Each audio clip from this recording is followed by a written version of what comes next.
The unknown or uncertainty is where all possibilities are.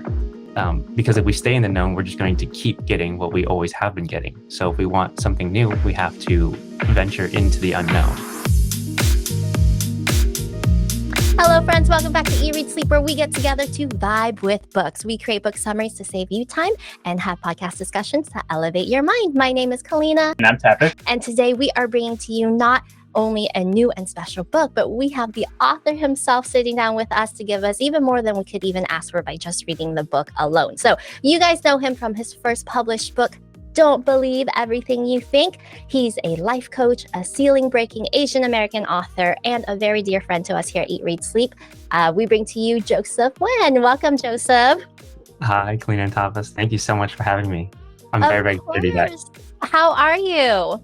I'm doing wonderful. Yeah, it's great to be. Since our last podcast, a lot has happened. Like, so much has happened. The way that we had ended it last time, you had alluded to coming up with some works around kind of involving active development, like classes and seminars and some of that stuff. But since then, you actually have launched a lot of that stuff. You've done, I think I saw some master classes that you had offered. You published journals. You printed your second book of like thought poems called Beyond Thoughts, an exploration of who we are beyond our minds. So, wow, how did you accomplish all of that? It was crazy because we saw the book come out and we're like, oh my gosh, so cool. We're so happy for you. And then I started pulling up some of your stuff and I was like, oh my gosh, like you didn't just do one book, like so much has happened. Yeah, it's been crazy. So I came out with 3 other books since the last time we talked. So it was the Beyond Thoughts one. So that one's a poetry collection. That one is really going deep into kind of exploring a lot of the concepts from my first book. So a lot about thinking, a lot about human suffering, just a lot about the illusion of separation that we have within the physical world that we live in. And so that's been really fun because I really enjoy things that are very simple and very, very short. And so I really like that style. So for example, like the Tally Ching, that's a very, very short, almost poetic type of prose or writing. And that's something I enjoy a lot. And I didn't know if I could do it, but I didn't realize that that whole book I was writing the entire time before I actually published it. And it was just through tweets that I was doing on Twitter. And they were very short. It's very limited, 180 characters or something like that. And it kind of forced me to have that punctuality and brevity. So I just looked back over 3 or 4 months and realized that I had written the book and I just put it together and published it. So that's kind of the story of that. I didn't really intend to do it that quickly or even thinking about publishing another book within a year, but that's what happened. And then 2 other books happened after that too. So one was a workbook that ties within my first book. And that one has a journal included. And then I just released another journal or workbook a week ago. And that one's for couples specifically. I haven't really announced that too much yet, but that's the 4th book. Exclusive. You guys heard it first here at Eat, Read, Sleep. Yeah. Okay, so I have so many questions after hearing that. First, it's just so amazing to, your story of even how you came up with Don't Believe Everything You Think. You wrote that, published everything. You did that in like 4 months, right? Like very, very quickly. And now you're kind of at that same pace. Like, what do you think allows you to just set your mind something and then actually just do it?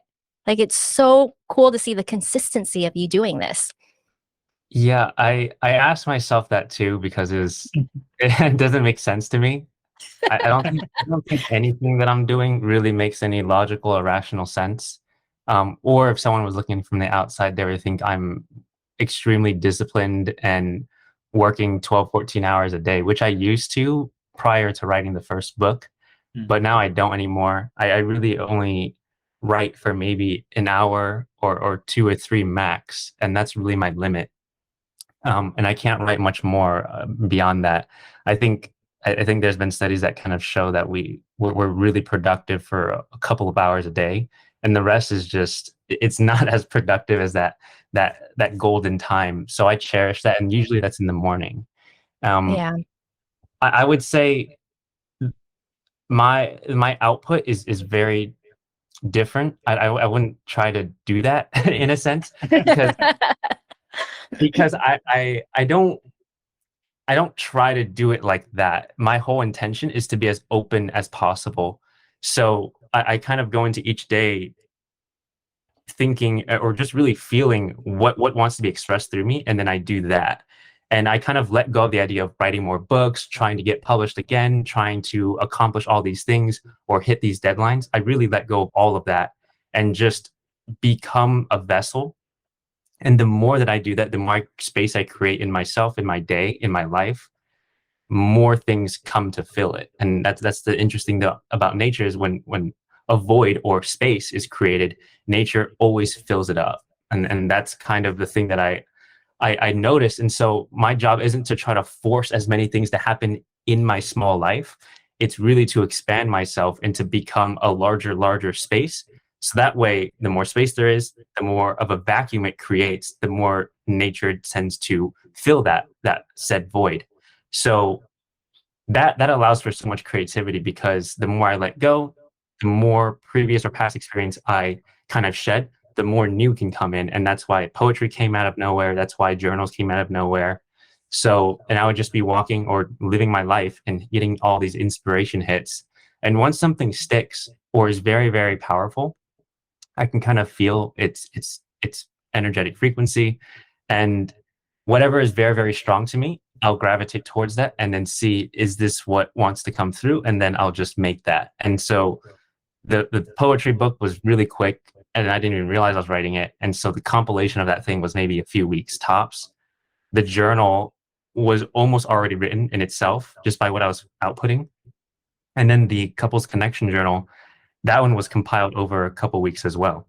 So all of that, the more that I create that space for myself, the quicker things seem to come out, which is very interesting. So it kind of collapses time and space when you let go of yourself, because that's still a mental construct. Do you feel like, because I know that you mentioned this in your first book, do you feel like you kind of entered a flow state with your work? Like, I think, you had the first book, then you kind of went to the poetry, then the workbooks. Does it feel like it's more of a natural like flow that you kind of get your grooves in and you're kind of going through that? How does that work? Because I guess that's one thing I resonated a lot with your first book was that I definitely feel like when I get into flow state, I just don't want to stop. I want to keep going and keep riding that wave. And I feel like it's kind of what I'm seeing from your work as well. Yeah, exactly. So the interesting thing is when I'm not thinking, I'm automatically in flow.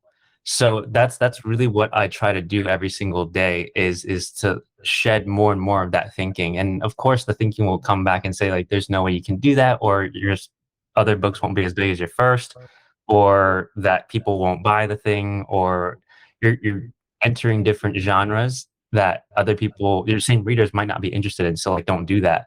But even in this time as well, I've written a few children's books, but haven't published it yet. And the thinking will say, that's don't do that because your readers won't read children's books. They're not. That's not your audience. Even publishers or even my agent before was saying like stick with your genre. So it's very interesting that all of these external sources will tell you these things, but I felt very strongly about it, and so I just pursued it, and those things really flowed out. The hardest part about being in flow or really being in flow is to combat that thinking or the fear of those things. And so, but Yes. once you're able to just breathe through it, this is something I've been pondering on for quite some time too. Basically, our trajectory in life or wherever we're going is really determined by our response to uncertainty or fear. All of our destructive habits form as a response to uncertainty. So if we're ever feeling like we're going down a downward spiral, all we have to do is look at how are we handling uncertainty? How are we responding to fear? And typically that's the trigger to these destructive behaviors or actions that we don't want to take. So I've been pretty observant of what that is, and instead of just constantly and immediately reacting to it, I'll create space between that stimulus and then my own response. And in that space, that's kind of the miracle of consciousness where you can really see what's happening and then stop yourself from going down that same path. So the more you can do that, the more aware you can become of how we respond to uncertainty, and realizing that it's just a feeling, and that if you breathe through it, you're fine. Yeah. And Yeah. down that path, and really just trust in yourself. Yeah, what you're mentioning right now reminds me of one of my favorite poems from your newest book. It's if you want to attract abundance into your life, follow what feels expansive and unknown. This is what your intuition feels like. And, to anyone that's watching and listening right now, like I know, Joseph, you just said that your book of poems really came from your original first book. It pretty much already wrote itself. But you guys, you really have to pick up this book because each poem I read, I was like, oh, that's so good. Yeah. Oh my gosh, yes, that's the one. Oh my gosh, that's right. And so like Thomas and I went through and I was like, wait, which one is your favorite poem? And he's like, oh my gosh, he like gave me like 17 different poems. He's like, but these are my first initial, like there's more in there. And I Like was it's just half the book. But Yeah. pretty much like here are the ones that I sat down like I gotta write this down because it's so Yes. good. And then sometimes her and I are talking, I'm like, and I'll remind her like, oh wait, don't forget Joseph said blah blah blah. Yes. So That's so So- funny. I have that problem too whenever I'm trying to like post or share some poems. I don't know which ones to choose. 'Cause they're- Yeah, because they're all so great in its own way. I really loved how you categorized and you separated it out into, like the hopes and the genres and all of that. So it's such a great book to just pick up and kind of like when I feel like I need something, I can just go straight to it and be like, this is exactly what I'm looking for versus having to read through the whole thing. That's Um, exactly I the point of it. Yeah, I feel like for me personally, this book came at a good time as well because I was really enjoying Mary Oliver's book of poems, Devotions, and then so I was reading this, and I was like, oh my gosh, like it's beautiful. It's poems. It's written in a different way, but it just connects, and it's just so meaningful. Yeah. No, I really love that. And what's interesting about what you said is like how you like how referenceable the poetry book is. One of my best friends, he picked up the book as well, and he read it and said exactly the same thing as what you're saying, is that he picks it up now after reading through it once, and will just flip through and to see what kind of jumps out at him at that Yes. specific time. That's actually a really good way to train your intuition.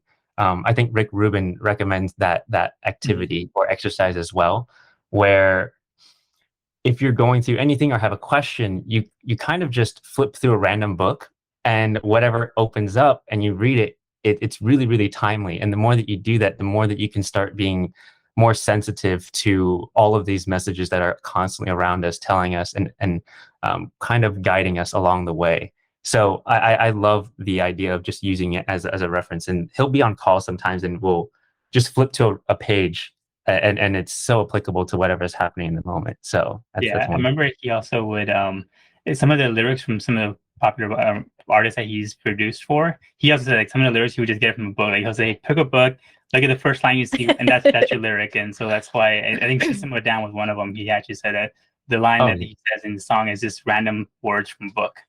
That make no sense. it's amazing. Yeah, Right. everything just kind of flows together. Yeah, exactly. So I have a question for you. It's kind of been burning in me since our last podcast together.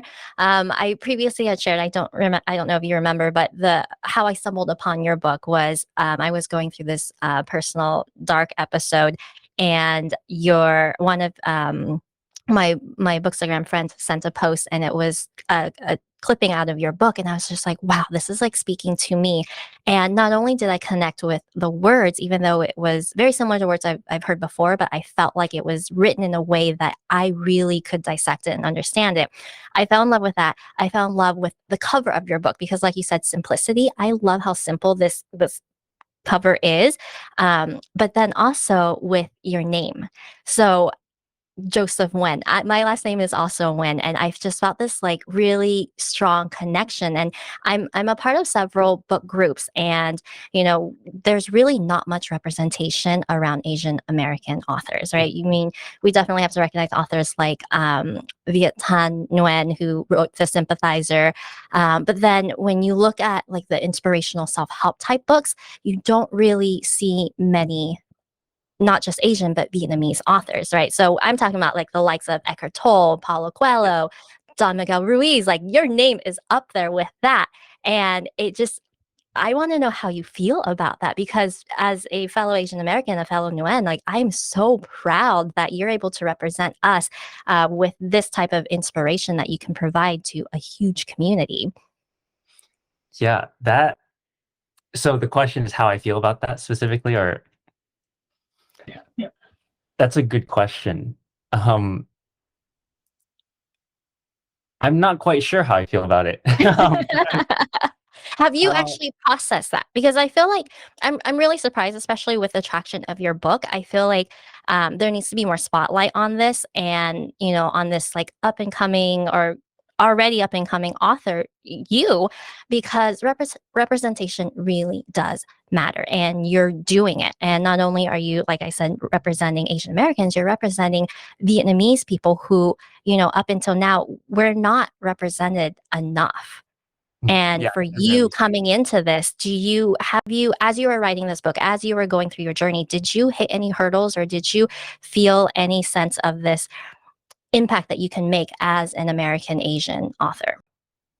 I would say the most interesting thing is it did come up a few times while writing the book, but it was actually in a negative light, in the sense that because there's not as much representation, that it actually backfired, and there was a lot of weight and pressure on writing the book, knowing that I am an Asian American, that I've never really seen another Mhm. like Vietnamese author on these bookshelves or selling anything of this type.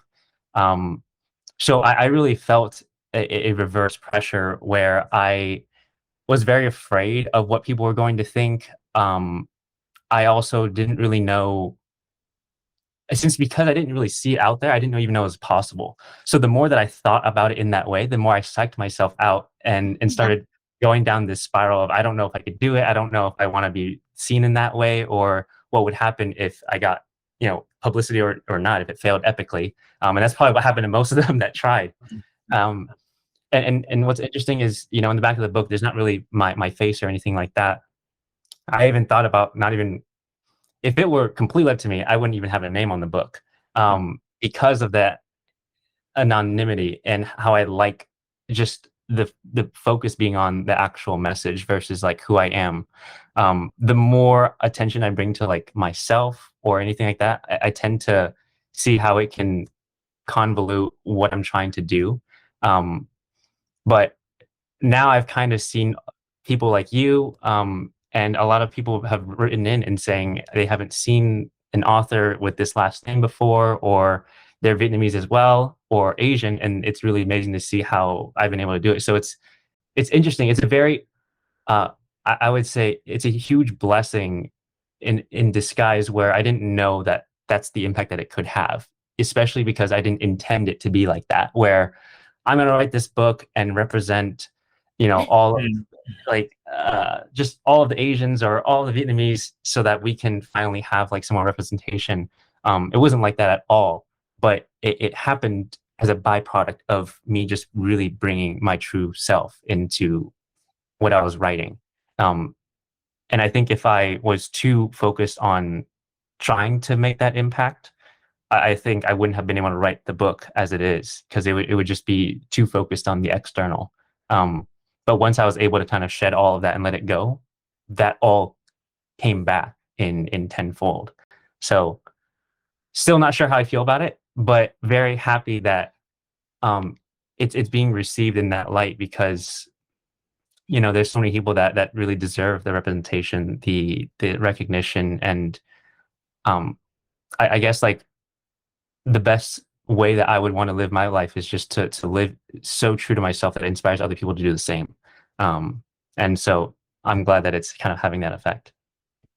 Yeah, absolutely. I think there's definitely power in what you say. You said that a lot of Asian Americans do face that hurdle when they set out to do something that they want to achieve. There's always that battle, and the fact that you faced it. You're not saying that you didn't. You faced it, but you figured out a way to not focus on the external and actually just do what felt right and good, and you forged forward. And look where you're at now. Like definitely, that is an inspiration, and it's so such a blessing for, Asian Americans in the community to see that this is possible. Like we can go after our dreams and not listen to the noise and actually achieve something. Yeah, exactly. So it's just beautiful when you're able to do that and to really follow it. So hopefully this is I mean, I'll just kind of set a direction. No one really has to follow in my exact footsteps, and so I just kind of encourage everyone to trailblaze their own. And yeah, we're just the best living examples that we can be to inspire others. Well, speaking of trailblazing, so I know, part of your journey is also you've been self-publishing your book. A lot of marketing you do yourself. It's a lot of workload. And I know our other company, Lions Latitude, we focus on having authors and creatives kind of get that message out there. And you've kind of done it all by yourself. So we'd love to hear like your story about from the thought process to the creation. What's that journey been like for you from going, hey, I want to write this book? Because we have a lot of authors who have a book in mind, but they're just like, this is too much work. I don't think I can do this kind of stuff. This is overwhelming me. Or they're scared. Yeah, they're like scared to put their it's stuff out. expensive. Yeah. Mm-hmm. Yeah, I would say the biggest hurdle is the internal civil war. So just putting yourself out there. As soon as you put the first few posts out there, things get a lot easier. It's always scary to go to the gym for the first time. It's always scary to go to the dentist for the first time. Anything for the first time, it's always scary. There's no way to avoid it. And even after you go and do it for the first time, it's still scary afterwards. It's just less. And then the more you do it, the less that kind of trigger is. And so I think over time it just fades away. Eventually you learn to really love the process. And that's what it did for me is I just learned to fall in love with actually sharing the message and putting the work out there. I would say it is a lot of work, but then it could be pretty simple at the same time. I got caught up with trying to do way too many different things. I would post on TikTok, Instagram, YouTube, Reels. I did podcasts and uploaded it to YouTube, and then did influencers, and then tried to write books at the same time, and then all of these different things. So it became a lot of work. And so I actually stripped back all of that now. And right now I'm only focusing on Instagram. And that's really it. So just a post on Instagram and then influencers. And so I've really simplified my own marketing. Um, that's why I always say like simpler is better. And so in the beginning, all I really did was just post to only on TikTok, and that blew up. So I just did, I think, 1 to 3 posts a day. In the beginning, it was just one, and then I ramped it up to 3 whenever I started getting comfortable. And then once that happened, then I could add on and layer on platforms. But then it got way too much, so I stripped back down again. So I always recommend posting at least once a day to one platform, mastering that, getting traction, and then you can start to syndicate the content in other ways. Um, Other than that, it's really not that complicated. If you look at some or poetry authors, or just poets, other self-help authors, a lot of them they do a really good job of just posting once a day and then sharing their book, and that's all you really need to do, and just wait a few years, and then it just the hardest part is just doing it daily for 3 to 5 years, and that's kind of the secret. Is just letting it compound. The first step is that the first step is always the toughest one. I know when we started our journey, like we were so nervous about the first video we made, but now that we made the first video, we're like, oh, it gets easier from then on. And I think some of our people that we're working with, same thing. They're so nervous by the first step, like how people perceive me. I don't know if I want to do TikTok. It's so it's not me. But I'm glad that we can tell them like, hey, if you just put yourself out there and try the first one, see how you feel, it just gets easier from there. Because that's the journey itself. And I think once people try or get too much into their head, they tend to lose what their message is. And I think you stayed true to that. You saying, this is my message. I want to get my point across. This is the books I want to put out. That's amazing. I think that's so inspiring to see. Yeah. I really just appreciate how you don't sink into the pressures. Like as soon as you feel something is like, hey, this is either too much for me or this doesn't feel right, you're able to back off. And I think a lot of people don't know when that is. They find themselves in a point where they're drowning or they're so overwhelmed or they're stressed out. And then it's almost like too late. They don't know how to find their way back out of it because they're drowning in all of the unnecessaries. So I really like that clarity. And, we don't get to speak often, but when we do, it's just like I just feel this sense of calmness, Yeah. don't you? It's just like Joseph just makes it feel like everything is just so simple. And so everything that I was stressing about this morning, I like came into the den this morning. I was like, oh my gosh, Tapas, can you believe this, this, and this? And now I'm just like, oh, is it really that big of a deal? And it's not. Like life can be so simple. What you want to get done can be so simple if you just focus on the meaning, what's really important, and figure out how to just do it in an intuitive way that makes you feel good. Yeah, that's the hardest part, is just kind of dialing back. What you were saying before with like how when things get really difficult or pressure's rising and we feel overwhelmed and drowning, it's funny because society will say push harder. Yes, Like that. grit, right? Hustle. Yep. And so it's very interesting to see how we're being conditioned by other people. And once you kind of do the opposite of that, whenever I feel overwhelmed, my go-to is to do nothing. Yeah.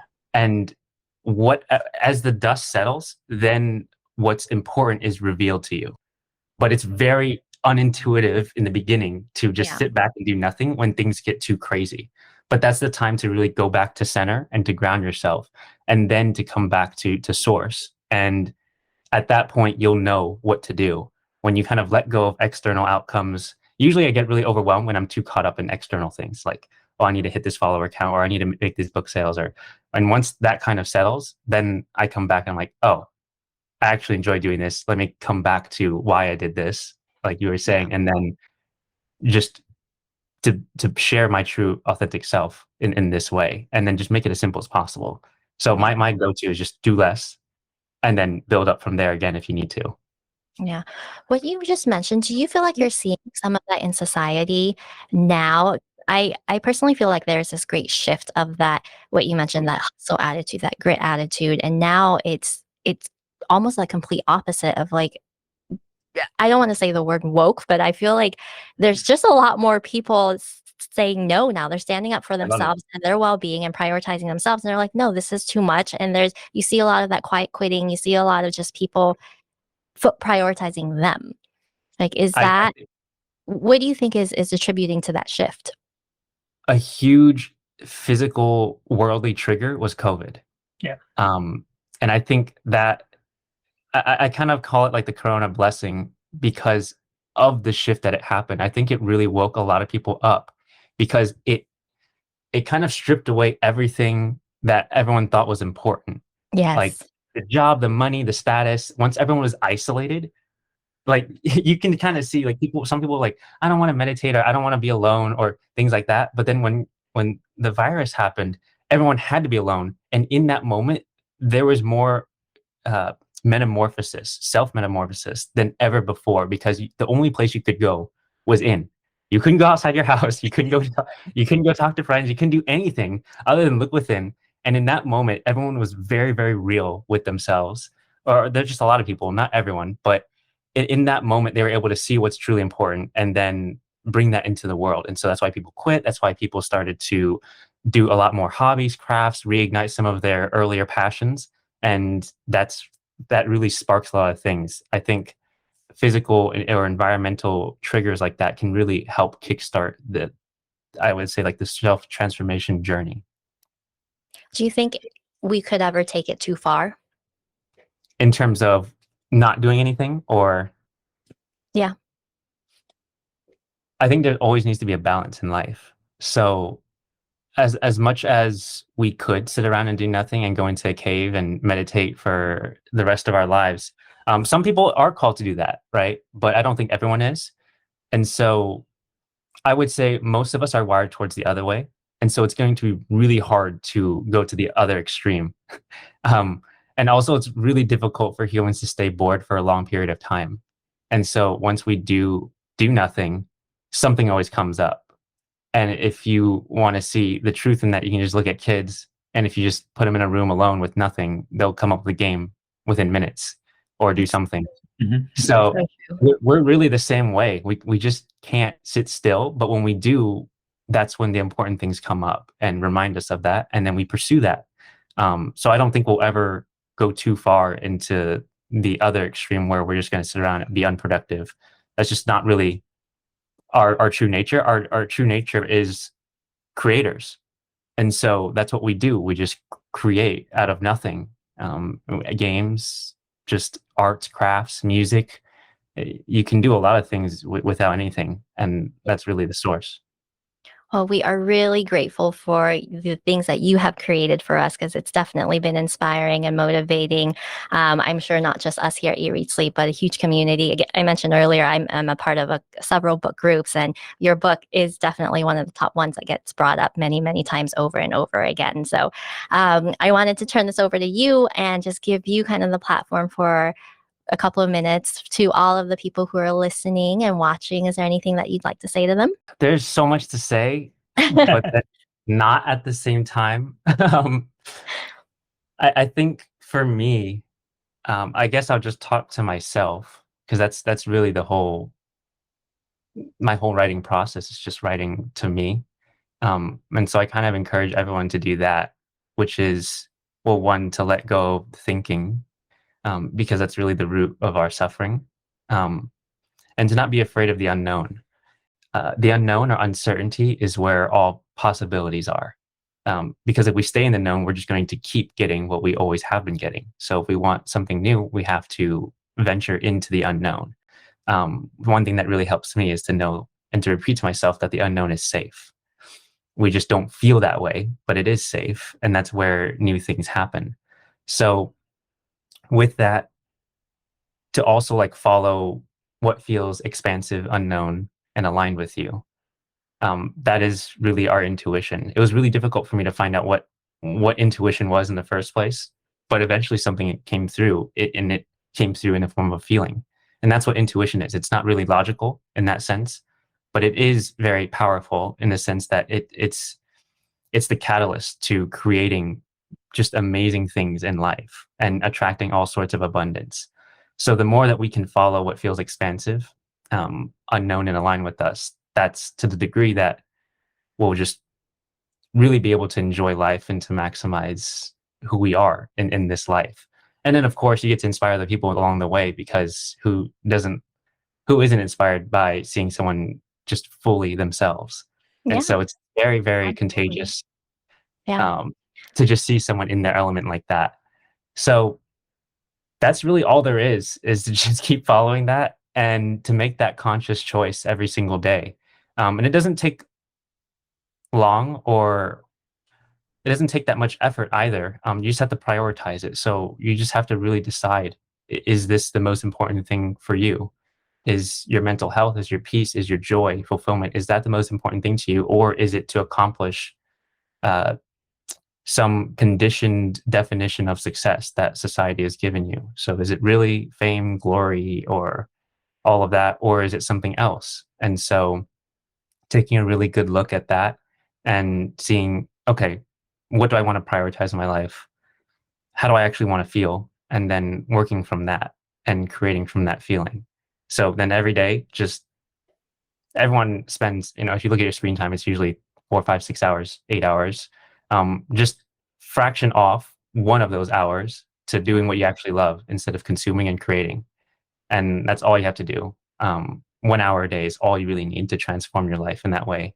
So find something, even if you don't know what it is, do nothing in that hour, and something will come up in that hour that you want to do, and then go do that. So the default is do nothing when you don't know what to do until something comes up, and then Right. you'll know.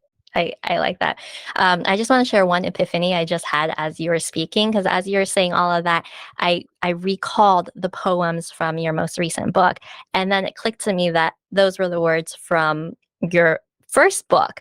And as much as I loved your first book and reading it, I was able to capture a lot of it, but I recalled more of your poem book because I clicked with it more. It was written in a way that I could really absorb it. I love poetry, and so that was really great for me. So to all of our listeners, even if you have read the first book and you think the second one is just the same thing, reiterating, it is absolutely not. It's written very poetically, very beautifully, and put in a way that you can definitely use.